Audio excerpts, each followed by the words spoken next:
Okay, today we're going to talk about Isaan and Bangkok's relationship with Isaan. So, my personal experience in Thailand, working in Thailand, was that my coworkers and acquaintances, friends, people I had professional contact with, they were all from Isaan, from Buriram, from Nong Khai, from Udon, Ratchathani, and also Konkan. Okay, so these are people I worked with in a professional capacity, and I have to say these are some of the nicest people I ever met in my life.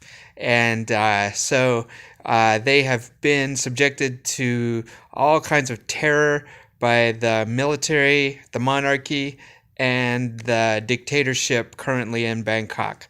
And so naturally, I would like to defend the people's interests with whom I am acquainted and who I appreciate.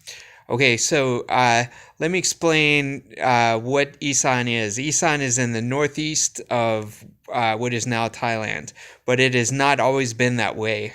In 1827, the Thai army invaded Laos, and at that time, Isaan was Laos. It was the country of Laos, and so the Thais in Bangkok sent their army up there, looted and pillaged all the way up to Vientiane, burned Vientiane to the ground, and they stole the Emerald Buddha, the green Buddha that sits in the center of the temple for the Thai monarchy that all the tourists go to see in Bangkok.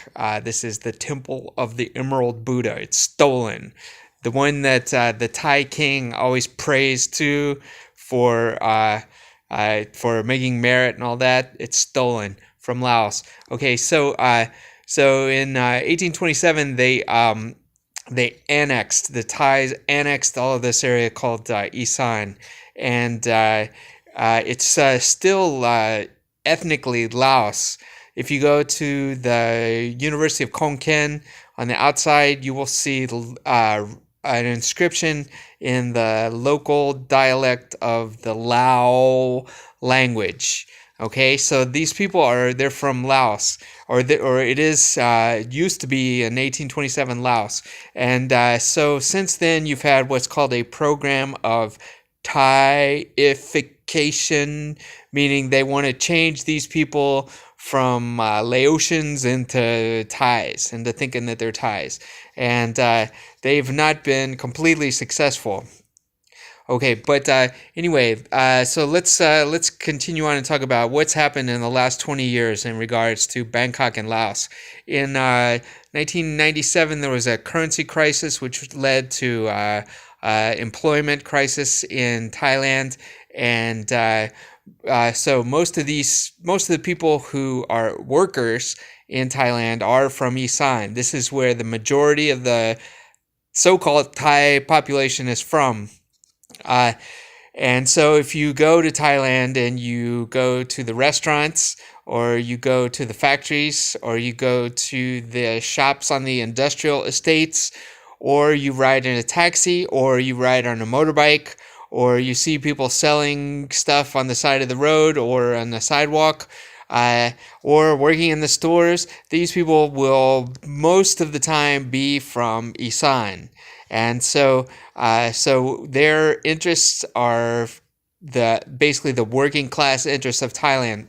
So after this currency crisis in 1997, they were able to elect this guy called Thaksin Shinawatra, who is a telecommunications magnate. And so he was able to run the economy at least efficiently during his time, and was actually raised the wages of people in Isaan for the first time in decades. And so, of course, they liked him, and of course, they reelected him. And this drove the people, the monarchy and the military and the rich people in Bangkok, drove them out of their mind, because you're in Thailand. You're not supposed to have democracy. You're not supposed to have elections. You're supposed to just take orders from the king or whoever is most corrupt or most violent. You're supposed to take orders from them. So anyway, Thaksin made the mistake of thinking he could improve his chances of being elected by helping the majority of the people in the country. And so in 2006, I do believe the military had a coup and they ran Thaksin out. And so it was horrifying for people in Isaan. It was horrifying enough for one taxi driver to just ride his taxi at full speed into an oncoming tank and get himself killed, unfortunately. So, but that's all you can do. They don't have gun ownership in Thailand, so you can't contest these hyper violent people in the military. All right, so anyway, so they overturned Thaksin and they had military governor, and then they were able to accomplish this parliamentary shenanigans, which got this like clodhead named Abbasit, quote, elected through parliamentary actions, not elected at the ballot box, and he was basically just like a sellout to the monarchy, the military, rich people, businesses. Okay, and but he was totally unpopular, never subjected to an election, and so what happened was around 2010, the people from Isaan, they went to downtown Bangkok and they just camped out. They had a 24/7, all day long, all week long, months and months protest because they wanted an election. They wanted to be able to elect their prime minister, and again, this drove the people in Bangkok out of their minds. So they sent the military in and blew 99 people away. These are unarmed civilians, including women. A nurse got killed in a temple. Okay, very ugly and horrible. But so these people, the military, they acted out in this way, and it was such a public relations nightmare that they had to have an election. So they had an election, and Thaksin's sister Yingluck ran against this clodhead Abbasit, and she won going away. She won the election going away, and Mr. Abbasit, who did nothing but talk about how popular he was, got his butt kicked in the election. All right, so again, the fact that the poor people elected the person they wanted, even though Yingluck was not a progressive person, was not.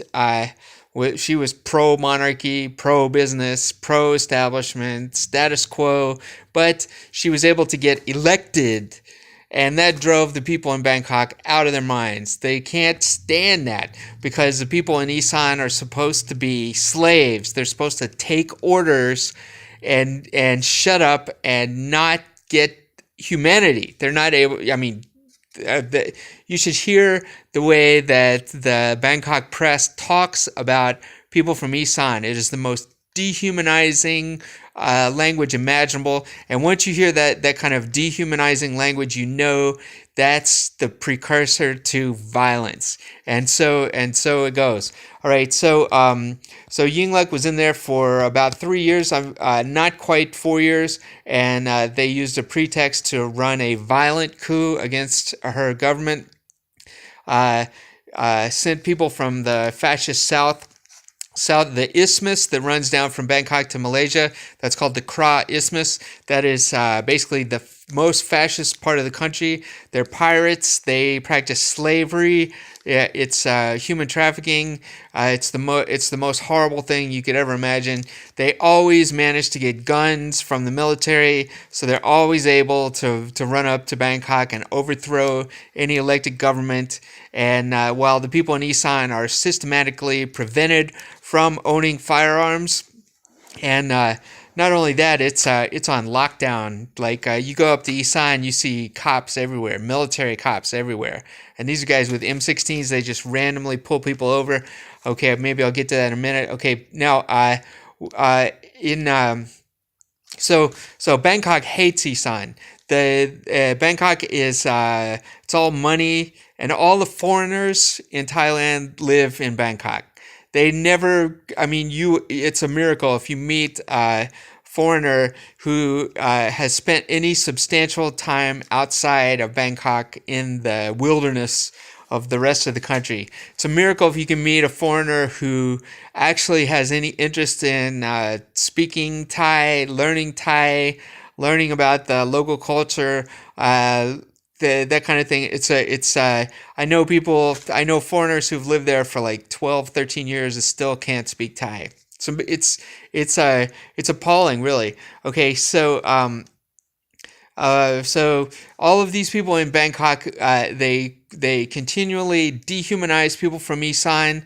They in this last coup, what they did was they canceled all the elections permanently. There's no more elections in Thailand. So every mayor, every provincial governor, every government official is appointed by the military. The elections are canceled.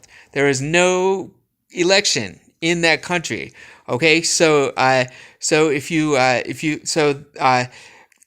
go to Khon Kaen. Khon Kaen is on lockdown. That whole city is the people in Bangkok thinks it's a terrorist city, and I would say if it's not as bad as the Palestinian situation, it's close. And if you're not from Khon Kaen, I don't think you have any business talking about what it's about because you really don't know. During the last coup, when I took the bus up to Laos to renew my visa, I tell you what, we got stopped on the road and searched our van. Just people randomly going on the road, stopped by dudes in M16s. Even though I fully supported the elected government, they didn't mess with me because I'm a foreigner. But if you're from Isaan and you want the vote, you're lucky they don't kill you. Basically, if they find out that you want to vote, it's going to be a world of living hell. All right, so that's basically what I want to say. If your friends live in Thailand, they live in Bangkok, I would say their opinion on most everything is worthless in regards to Thailand. And this is the most neo-colonial situation you could ever imagine in your life. All right, so that's about it for today. Running long, so I hope this is informative and gives you something to think about. Thank you for consideration. Have a nice day.